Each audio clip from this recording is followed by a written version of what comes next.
You're listening to the Fresh Hell podcast. Fresh Hell contains stories of a disturbing and often graphic nature and is intended for a mature audience. Please don't let your kids listen to this, or they might turn out like us.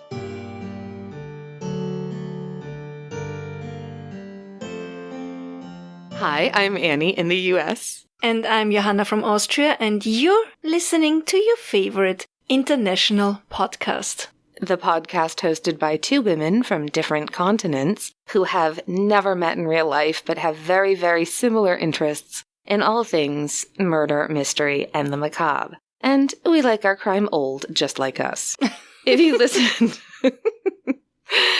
listened to the last episode about the wonderful dog stories, you might remember that Johanna said that we needed a palate cleanser episode because the previous 3 episodes and because the next episodes are going to be very upsetting as well. Yeah. Oh, before I forget it, my husband reminded me of something I completely forgot to mention in the previous episode. A while ago, I had read an article to him that stated that dogs actually changed their facial muscles to be able to communicate better with humans. So unlike wolves, dogs develop muscles around their eyes and mouth that allows them to change their expression faster and imitate human facial expressions, especially the ability to imitate a baby-like expression.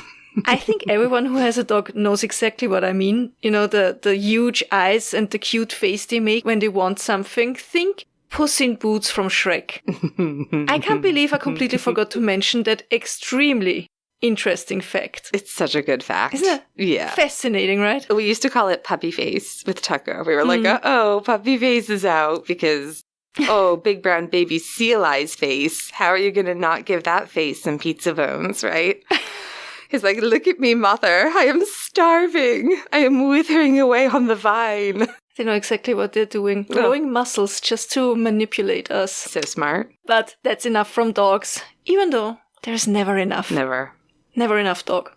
About last week, you might have wondered why there was no new episode last week if you're not on our social media. We made a post on Instagram and Facebook about it, but for those of you who are not on there, initially I had planned to cover a very different case last week, a rather recent one that happened in 2020 in Italy, a case of femicide. And I had finished most of my research and we were almost ready to record when I came across an interview with one of the victim's family members, which kind of, I don't know how to word it. They were upset. They were upset about the interviews. They were upset and it made me feel like upset. it was too soon to talk about the case. Yeah. And after all, true crime is not here for our entertainment, but, to give a voice to victims and their families. And that reminds me, I just saw a post the other day on Twitter by a fellow podcaster where he said that he had just gotten some feedback, a listener who wrote something about how boring it is when he interviews the family members of victims and, it's just give us the details. We just want to have the details. Whoa. Oh, you're going to have to fill me in on who that was later. Yeah, and then another podcaster chimed in and she said that she sees a huge drop in downloads whenever she interviews family members.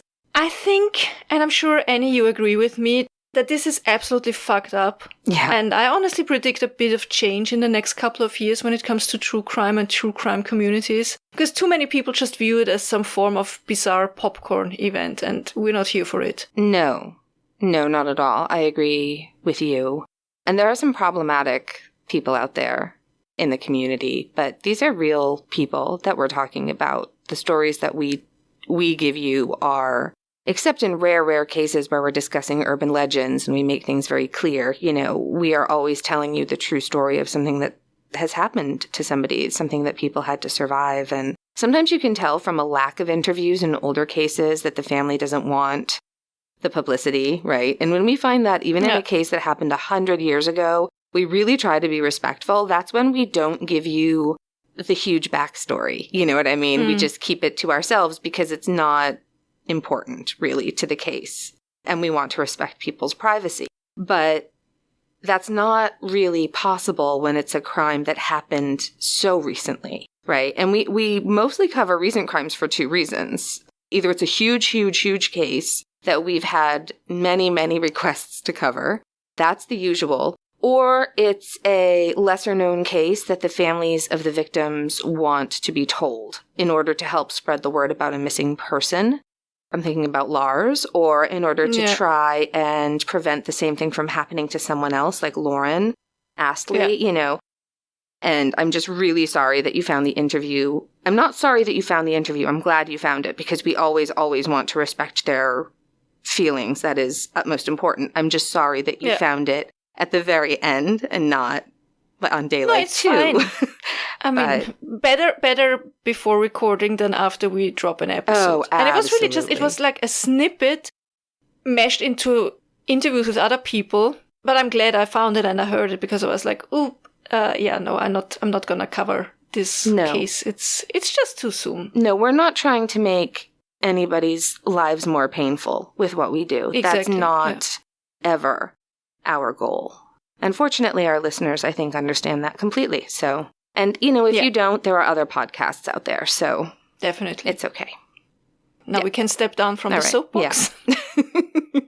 I know that our listeners are good people who don't disregard victims and their loved ones. And I know you understand that we just won't cover a recent case when the families are not on board with coverage of these cases. And also, we have plenty of mystery and macabre historical episodes that can be used for your pure entertainment. Oh, I'm working on one right now.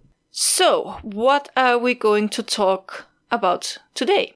I'm excited. Well, this is a case where the victim herself has always been very outspoken. It's an Austrian case, a rather infamous one, or famous. I think it's an internationally famous case. Some listeners have asked me to cover it ever since we started with this podcast, because I'm Austrian, this happened in Austria.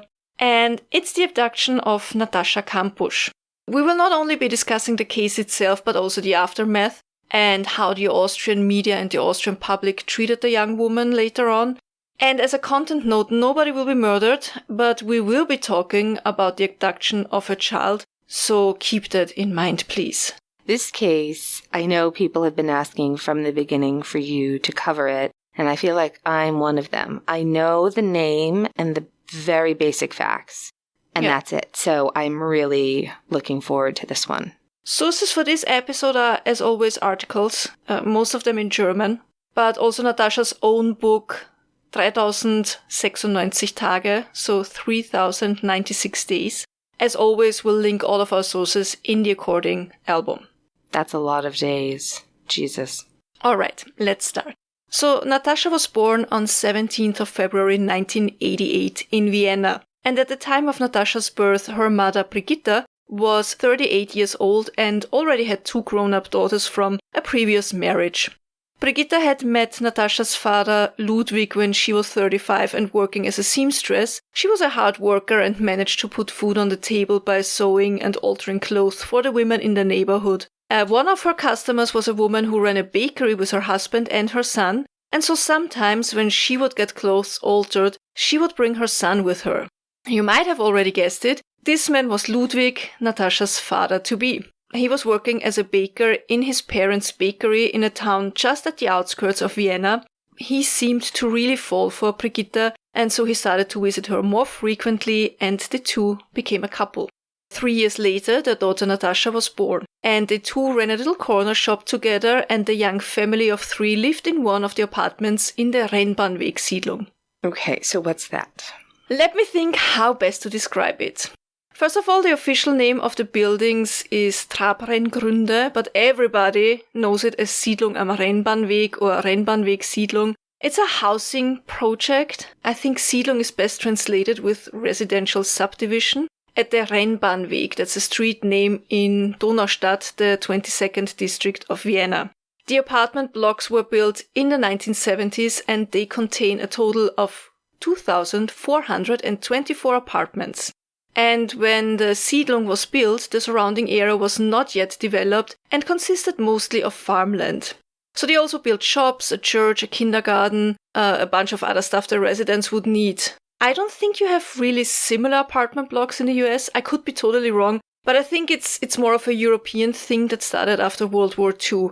I sent you a photo. What do you think? So we also have housing projects, but they're generally more for low-income residents, and that's kind of a complicated and often problematic issue. But these look more like they're creating a small town to support booming populations, because the photo looks like really good size apartment buildings, but they're laid out in like a rectangle, which looks like with what looks like a really nice like park setting on the inside, like a courtyard designed around a courtyard. Is that right? So a lot of buildings were destroyed during the war. Obviously, Vienna was lucky if you compare it to cities like, for example, Berlin or Hamburg. We talked about the bombing of Hamburg in the episode about the Hamburg rubble murderer. But still, there was some damage. And also, the old apartment houses in the inner city district were mostly substandard. There was often no running water and no toilet inside the apartments. We talked about that in a lot of episodes. They were small and dark and hard to heat. So new apartments were built at the outskirts of Vienna, and the units were new and with modern appliances, big windows that would let the sunshine in, and often a balcony. So it was kind of a utopian dream, architects picturing young families strolling around after work and children playing on the playgrounds, a new modern way of living. They look nice. It's so interesting how things constantly change, though. In the 70s, everybody wanted to leave the old buildings, and then just 20 years later, they were what everybody wanted, high ceilings, double-wing doors, close to the city center. And nobody wanted to live in Rennbahnwegsiedlung, for example. Right. So around the time when Natascha was a kid, the once modern Rennbahnwegsiedlung had turned into kind of a social hotspot, because many of the residents were depending on social welfare. They were unemployed and often abusing drugs and alcohol. So it maybe wasn't the lovely dream for young families that they thought it would be. I have to say, though, when it comes to subsidized housing, Vienna did something very right that not too many other cities actually did. In many cities, you have the socially weaker people all living in certain areas, right? Vienna is really one of the few European cities I know where subsidized housing can be found in every single district.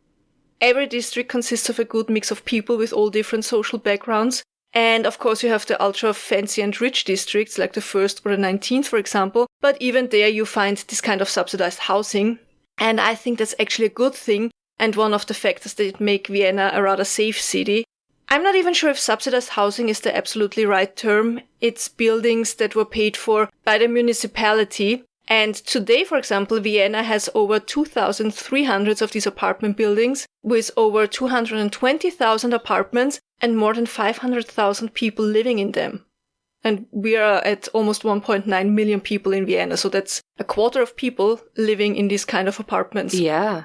That is good. I think one of the problems with housing projects here is they become a convenient place to put poor people and then say, see, we're helping, but all they're actually doing is concentrating poverty into one area. And then everybody blames the poor and they become scapegoats for the inevitable problems with crime that will follow, right? When you're in an area with just everybody living below the poverty line. The system is really set up to make it almost impossible to break the cycle of poverty here. We're supposed to have affordable housing in every town, but what ends up happening lately is a developer will want to tear down a single-family house and then build like an apartment building with 30 apartments. And it won't get approval because they'll say it's too much population density for one spot and it's not the right codes for that part of the town. So then they'll come back and say, you know what, we're going to make this affordable housing. And then they'll make like 5 units affordable, and now they have permission. That's their get-in. The poor, on the meantime, are still struggling to find any kind of affordable, safe housing, and at the same time they're exploited for financial gain of others, right? It's just a really serious problem here, and I think you guys handle it a lot better than we do. I mean, we still have problems, and it's getting worse lately, but yes, compared to other cities, I think Vienna did a great job. Yeah. That's a whole other, though. We could do a whole I mean, it's not what we do, but just... It's definitely... It's such a problem. Even the history of social housing in Vienna, it's very interesting, but that's a whole different topic. Back to Natascha Kampusch and her story. Okay, so they were living in one of the apartments at Rennbahnweg. By the way, nowadays apparently a great area to live again, so you see how things constantly change. Constantly. All the time. And the parents were running a little corner shop, and Natasha's father was a rather extroverted man. He loved company, he loved to be social, he loved going out with his friends and, having a couple of drinks. And that was a bit of the opposite to Natasha's mother, who was a hard worker. I think she had to be. She had been a single mom for a very long time, and she was more of a no-nonsense character. And of course, these two types of people are often attracted to each other. Opposites attract, after all. But many times these relationships can be very challenging and often fail. And so when Natasha was 5, her parents separated and Natasha stayed with her mother in their apartment. And this was a very difficult time for everyone involved, obviously. And of course, especially for the young girl. Separations are always so traumatic for children involved, and I'm speaking of experience. Unfortunately, often the grown-ups are so caught up in their own pain that they might forget that there's another person involved and that this person is a little kid, for example, who doesn't even have the language yet to talk about the emotions they feel or the coping mechanism that grown-ups have when, their whole life is turned upside down. And in her autobiography, Natasha describes this time as extremely difficult. She felt that she was expected to just be strong and power through it without complaining, without showing how she really felt inside. I think this must have been a very lonely time for the young girl, and she probably felt some disconnect from her parents.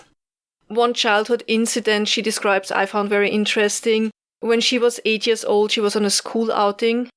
I don't know if you have those in elementary school or as young high schoolers. Here it's called Schullandwoche or Skikurs or Sportwoche. Children go on a school trip for a week where they mostly go skiing or hiking or doing some other sport. Do you have those?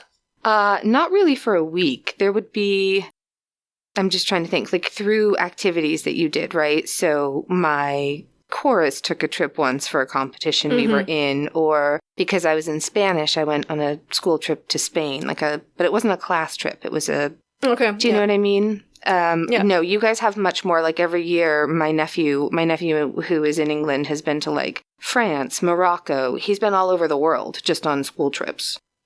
We don't really do that. And also it's mostly skiing. Yeah. So Natasha went on one of these trips when she was 8 and she was playing with the other kids outside when she fell. And I guess it was from a height, like monkey bars or something similar. Yeah. And she was suddenly in a lot of pain, but she didn't dare to cry or tell the teachers how much she was hurt. And it was only the next day that they realized that she had broken her arm. Would she not have felt comfortable telling the teachers that she was hurt? Was she punished for crying? I think it was more like she was used to try to not be a burden or to not, complaining about things. Okay. Gotcha. So I think it was more like this, that's the kind of thing she was more used to, like staying quiet and, Yeah. just powering through things. When we were kids, we used to play outside, unsupervised, no way to reach your kids. For the parents, because there were no cell phones. You just told your parents who you were going to meet, and they told you what time you had to be back home, and that was it. And that was totally normal. I'm sure it was the same for you, Annie. From a very early age, my parents had told me to never get into the car of a stranger, to not believe men who tell me that my mommy had an accident and they had been sent to pick me up, not take the shortcut, these kind of things, because things happen to children. Children were snatched and murdered. Yeah. That always happened. There was never a time in history where that didn't happen, I think. No, it's always happened. And talking about shortcuts made me think of the first case I think you covered on this show, the Bleistift murder, which I'm probably pronouncing wrong still, but that case still gives me chills. My mom made a code word. There was if I can't even remember what it was now, but there was a code word. So if anyone came and said my mom sent them, we had to ask for the code word. I can't remember it now, but Moose might. But yeah, you're absolutely right. This was stranger danger times. And when Natasha was a kid, she's 9 years younger than me, so my sister's generation, more or less, there was a time when a lot of these cases happened in a rather short amount of time in Germany and Austria, or it maybe seemed like a lot because they were all over the news all of a sudden. No, there were here too. Yeah. Parents and teachers everywhere told the kids to be careful. And I think also it was around that time, late 90s, when parents started to be a bit less on board with kids, running around outside unsupervised. I think that's when it started that parents would always take their kids to school or maybe have play dates at home. I think that was late 90s, early 2000s, totally right? Agree. Yep. And I think, like we were saying before, it's always happened. I think what started to, and we'll talk about this more, I think, in a bit, but it just got easier. Communication got easier. So whereas previously you would only hear about the case that happened in your town or in your state, Adam Walsh made headlines around the world. There are so many. There are Molly Bish. I mean, the list is unending and still growing, right, of kids that just go missing. Also, in all honesty, I don't even want to know how many kids were molested and never told anyone. Oh, of course. Of course. Yeah, of course. Who just were too scared or too ashamed and just went home and nobody ever knew that something happened to them. I think that happened so often. Well, that's happening today. Yeah, true.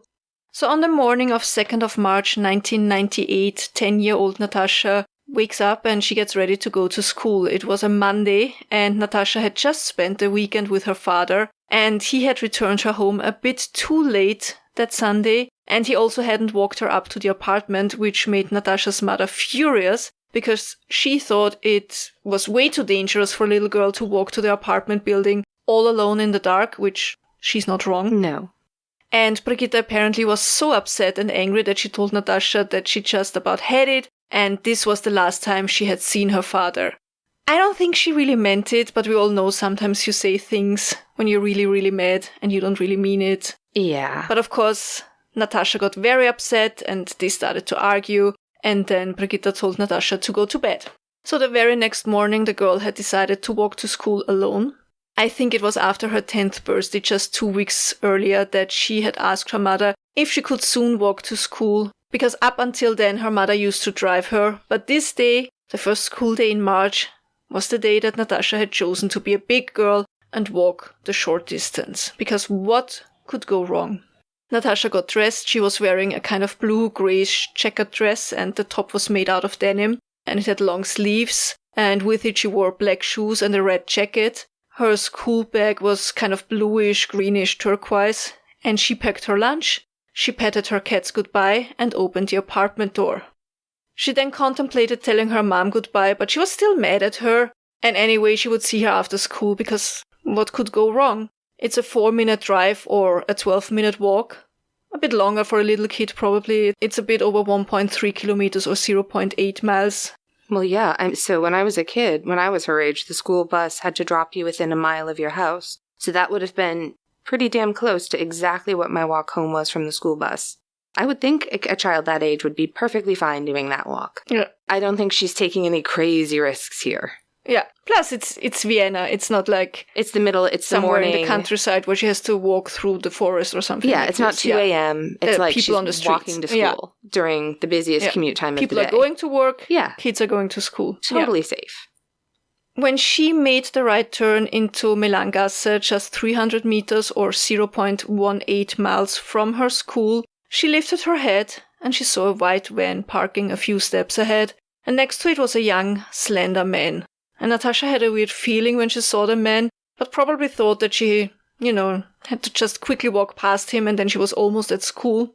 But when she was right next to him, she felt the man grabbing her around her waist, lifting her up and throwing her inside the van. And then the door closed and the man got in the driver's seat and they drove off. And then the kidnapper told Natasha that he would now meet up with the others and hand her over, and then he would have nothing more to do with the whole thing. The others? Yeah, that's what he said. He then drove to a forest where he parked the car and waited, and sometimes he would frantically type some numbers into his phone. Yes, apparently he was one of those people who already had a cell phone in 1998. I think that's here when it was still expensive but already available to average people. Yeah. I think my boyfriend at the time got his first cell phone the year before in 1997. And was it the same in the US in the beginning? It was considered bad manner to take your phone out in restaurants and in public spaces, and when you got a call while socializing, you were kind of embarrassed. I'm still like it, I think. Oh, I am too. I won't take a phone call. I mean, if I have to take a phone call and I'm at a table, then I'll excuse myself. It's rude as fuck to talk on your phone in a restaurant.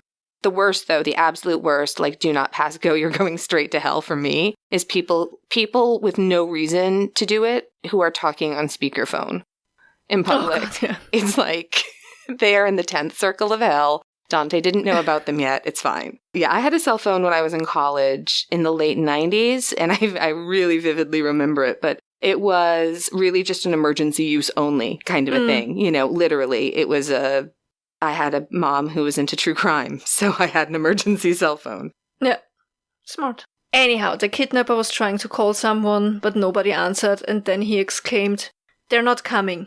And he started the car and he drove off.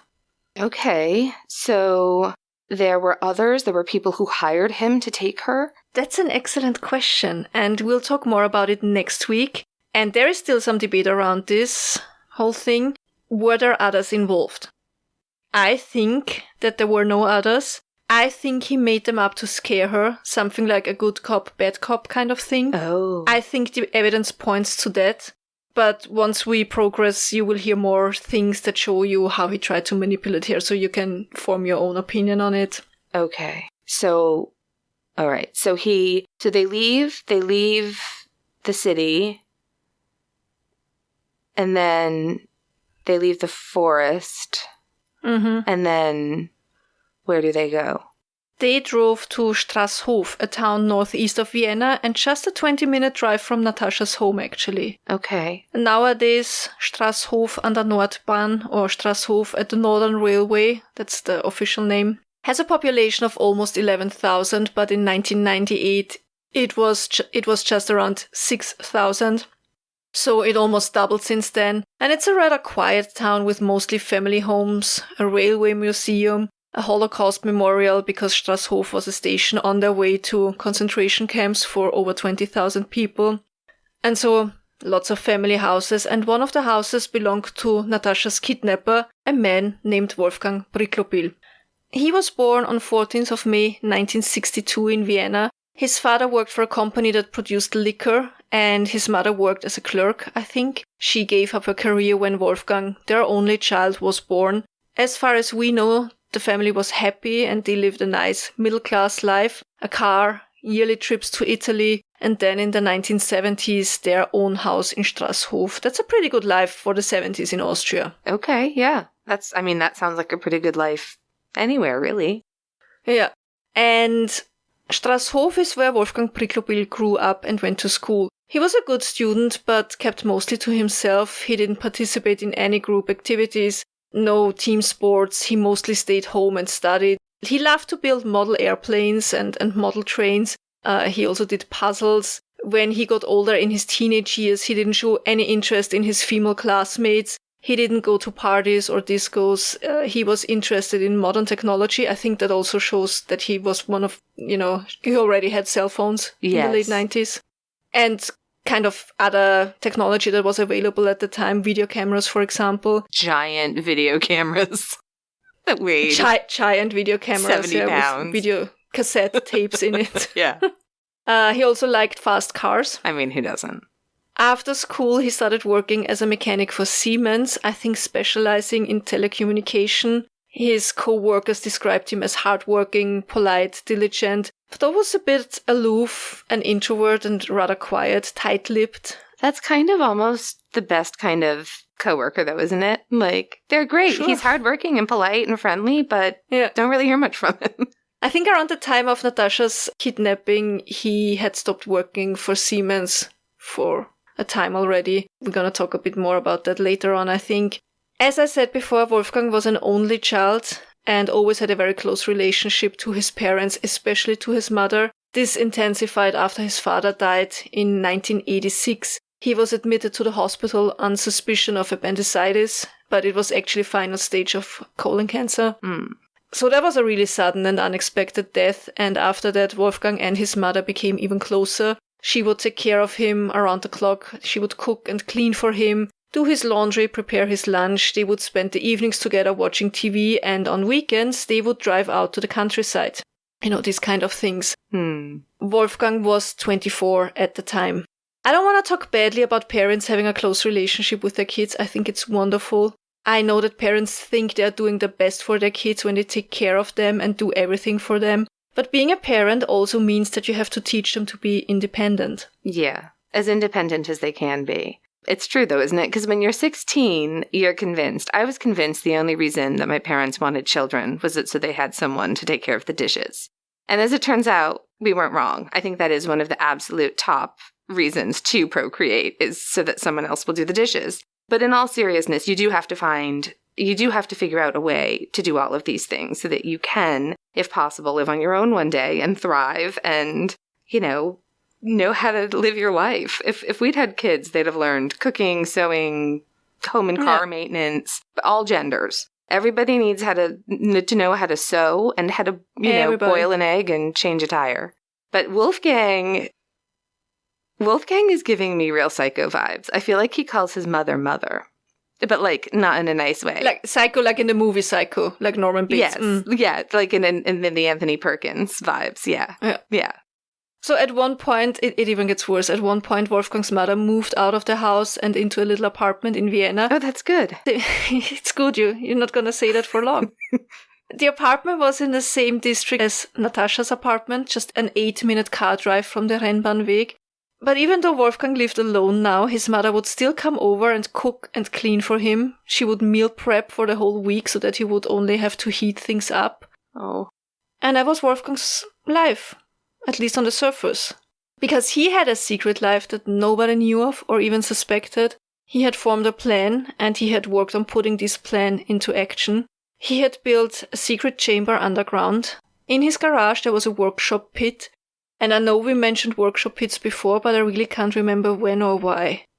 Wait, I remember now. When we talked about the Goethe murders. That's still one of my favorite. Just the Goethe murders, the way horrible. It rolls off the tongue. Well, not off mine, but off yours. Yeah, those are, everybody wants those here, but you have to say they're a fruit cellar because they're illegal because all the stuff sinks. Yeah. Told me that, and now I remember. Yeah, for those of you who don't know, because I'm not sure they are still a thing people casually have in their homes nowadays, at least not in the more modern homes. Just all my husband's friends would want.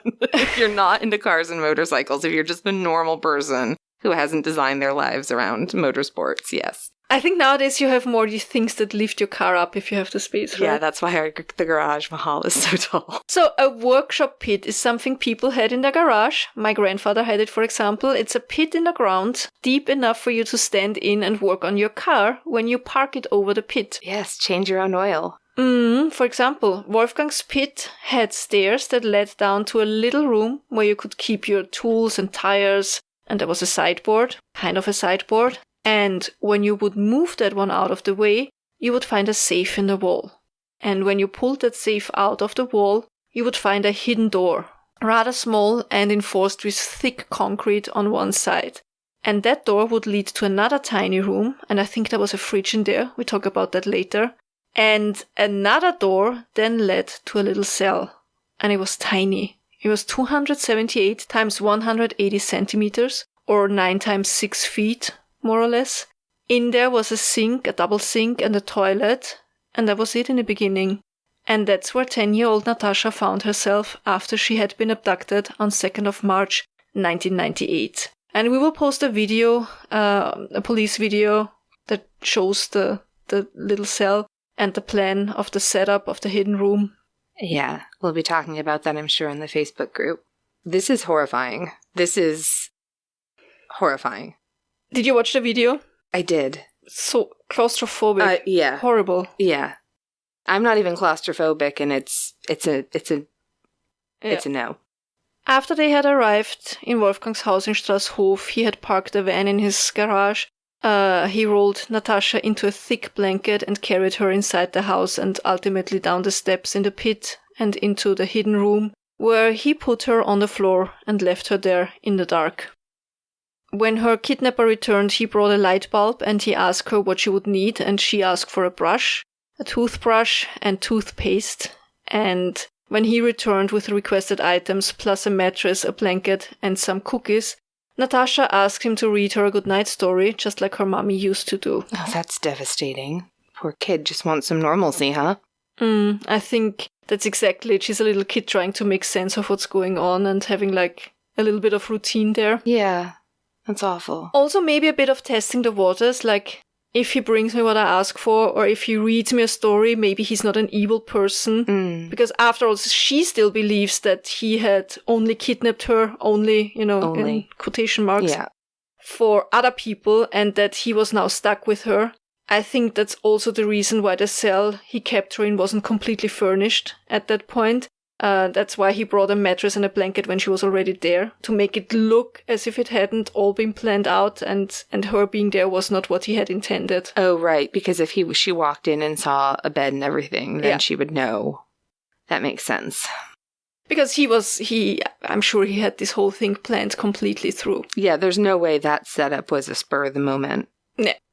What Natasha didn't know, but for sure suspected, was that her parents were looking for her, and I'm sure it made her feel sad to picture them worrying about her, and her not being able to tell them where she was. And yes, of course, when Brigitta realized that Natasha hadn't arrived at school that day, they immediately started looking for her. They had this fight the evening before, and Natasha had left without saying goodbye. Was she still mad? Had she run away?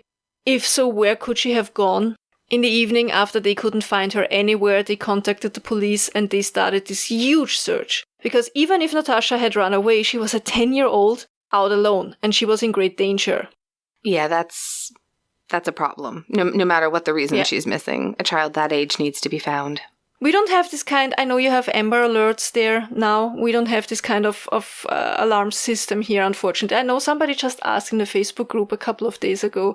Yeah, we don't have anything like this, unfortunately. But at least they reacted immediately. Was this before or after our Amber Alerts? Do you know? When did your Amber Alerts start? Wasn't it in the early 90s? Or was it later? I knew the answer to that already. I know it was Amber Hagerman. I just can't. Yeah. Abducted and later found murdered, 1996. Oh, so that was after Amber. Yeah. Okay. Yeah. But I'm not sure when the... I just looked up when the murder happened, but when did the actual first... When was the system set up, the Amber Alert system? Yeah, that's a good question. 1998, maybe? Same year as Natasha went missing. And then it wasn't until October of 2000 that the United States adopted a resolution encouraging communities around the country to implement the plan. Yeah, it wasn't nationwide until the early 2000s. Mm-hmm. Yeah. So this is saying September 2002, 26 states had it. So it wasn't like we were killing it over here. That's a terrible choice of words. But, it wasn't like we were handling it 20 years better. Later and we still don't have something like this. But also, right. I don't think a lot of kids go missing here. I would have to... I'm going to let you know next week. I have to look it up. It's all right. Anyway, they used helicopters, they used search dogs, they used volunteers, they searched everywhere. They used posters and flyers, obviously. The missing person posters were everywhere. I remember it so vividly. I was in my last year of high school and I had to take a train to the next city. That's where my school was. Vienna was a 30-minute car drive from where I grew up, and it seemed like a completely different world. I barely ever went to Vienna. Oh, yeah. I lived south of Vienna, completely opposite side from where Natasha had gone missing. But every train that I used to go to school had the missing person posters on the inside of the doors, like every train. The posters looked like the usual missing person ones. On it, a current photo of Natasha with... I'm not even sure if it was the same dress. I think it was the same dress that she wore when she went missing. Or otherwise a very similar one. A description of what she was wearing that morning, and to please contact the police if you had any information. And so, yeah, they really, really tried to find her, obviously. And people would call the police all the time. So many tips came in. People were sure they had seen the girl here or there or over there. Of course, none of these were real sightings of Natasha, because she was in a secret room under a house in Strasshof. And of course, people were trying to help, and I'm sure most of them were absolutely convinced that they really saw the missing girl, but the police had to go through all of this. And I don't mean that you shouldn't call if you think you saw something, not at all. If you think you have a lead or some info in any of the current cases, please always contact the authorities. All I'm trying to say is that it took some time to work through all the tips that came in. Oh yeah, I can understand that. Lots of tips are, I think, a blessing and a curse for authorities, right? Because there's so much to wade through, but it's not your job to decide if what you know or think you know is relevant. Just tell them and then let them take it from there, because you never know if something you think is super insignificant and doesn't make any difference. That could be the final piece that could be the final piece of a puzzle you don't even know is being put together behind the scenes, right? Okay, so there were no leads, no witnesses, nothing. They had nobody saw this happen. There was a witness. Oh, good. So Natasha, as I said before, she had been abducted in broad daylight around 7:20 a.m. on a Monday in Vienna. Someone had seen what had happened.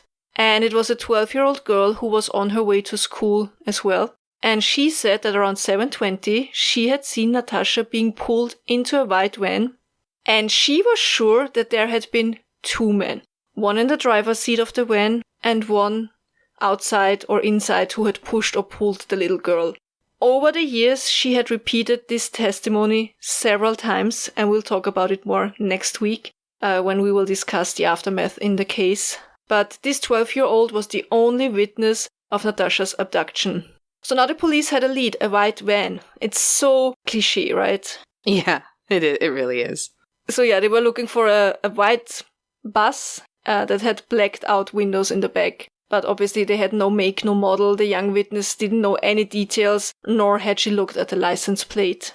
No, but at least it's something. They know now that she's not intentionally missing, for example. Yeah, exactly. They don't want to be knocking on her friends' doors to see if she's sleeping in their closets. They have bigger problems now. Yeah, they know somebody took her. Mm-hmm. Yeah.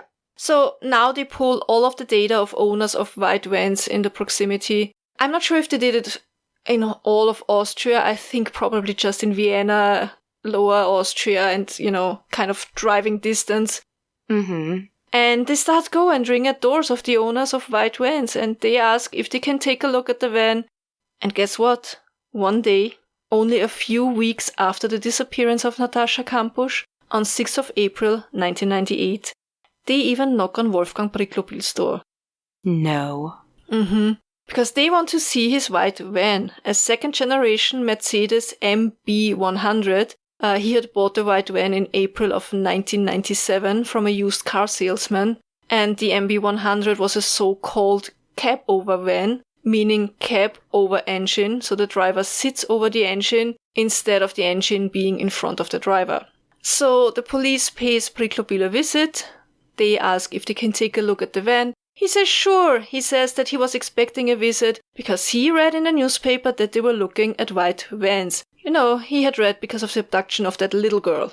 And they look at the van and it's full of tools, and he tells them that he uses it for construction work. That's how he made his money, renovating apartments. And they also ask if he has an alibi for the time of the abduction. And he says no, he was home.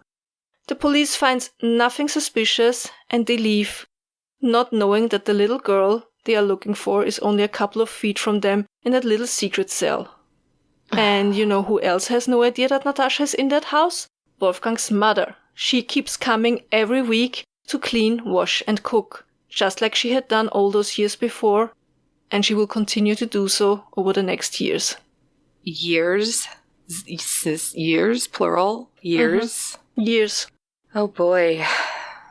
But yeah, more on that next week. On 14th of April 1998, so just 8 days after the police check Přiklopil's van, the police gets another tip. A police officer, I think it was a canine handler, informs the investigators that there is a suspicious man living in Strasshof who drives a white van and is kind of an introvert who gives off weird vibes. And he has never been in a relationship with a woman, and he might be interested in children. Mm. And the investigators just write a note that they already checked Wolfgang Přiklopil and that they found nothing suspicious, and they cross him off the list of suspects. Wow. So this for me is the most upsetting thing I've heard so far in terms of the investigation, because it's so hard to believe that an officer saying, hey, I think you need to look a little bit more closely at this suspect. At this guy. And they completely dismiss it. That is shocking to me. It is. And that was their chance, right? Right. That could have led to Natasha being found so quickly. Yeah. But unfortunately, it didn't happen. Natasha was missing, and she would stay missing for a very long time. And I think this is a very good moment to stop for this week, so we'll talk about everything else next week. Wow. This is total nightmare fuel. I know really nothing about this. This is terrible and fascinating. Yeah. I mean, it's... Wow. Imagine you have, like, the first day that your kid walks to school alone. You had kind of an argument the night before, and then she's not coming home. Mm-hmm. How the mother must have felt. So horrible. So sad. Yeah. One of my friends in grade school had a fight with her mother that morning. You know, when you're sort of in junior high and you're at that age where you just fight with your mother constantly about everything. It's like, if the sky is blue, you're going to fight about it. It's just mothers and daughters in that age. It's just life. But she had an argument, just a normal argument about what she could wear or not wear to school, probably, you know, something silly. Yeah. And the principal came to the classroom door to get her. Her mother had died of an aneurysm, just a sudden. Oh my God. And she was so, you know, there's a reason that people say don't leave angry, right? Yeah. Not at the end of the day that it matters. I mean, obviously she knew her mother loved her and her mother knew she loved, you know, there's none of that. But still, it's so traumatic and so painful to go through. Yeah. And adds to the survivor's guilt. Exactly. When we got married, we had this party afterwards when we returned from Miami, and everybody was interviewed for a little video by our friends and for something they want to tell us, to give us on our way into a married life. And my dad said, never leave the house or go to bed angry because you never know what's going to happen. And I always live by that. It's absolutely good advice. My mom always said the same thing. Yeah. Yeah. And sometimes she'd come in at night and she'd say, I'm not very happy with you right now, but I love you very much. It was like, yeah, I love you too. And you're also the worst. See you later. You know, but it's true. It's so important. You know, it is. It makes a difference. Wow. All right. More about this next week. Do you have something good this week? You go first. My something good is that I think Johanna's figured out. I think Johanna diagnosed Opus's occasional bizarre nighttime activities. So since we've had Opus, he has, most of the time, he sleeps in bed between us. And he's a very sweet boy, and there's no problem. And as he's getting older and more spatially aware of like how big he is and where his limbs are in the world, he's getting to be a better bed partner. But sometimes he does this thing where he gets up and he can't settle. He won't settle. He stands next to you and stares at you, or he'll put his head on your pillow with his nose almost touching yours and just breathe heavily on you until you open your eyes.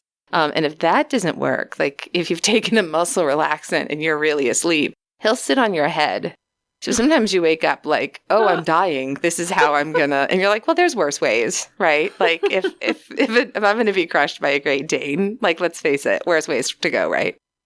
But it's been going on for, well, forever. He'll be 3 at the end of the month and in a couple days.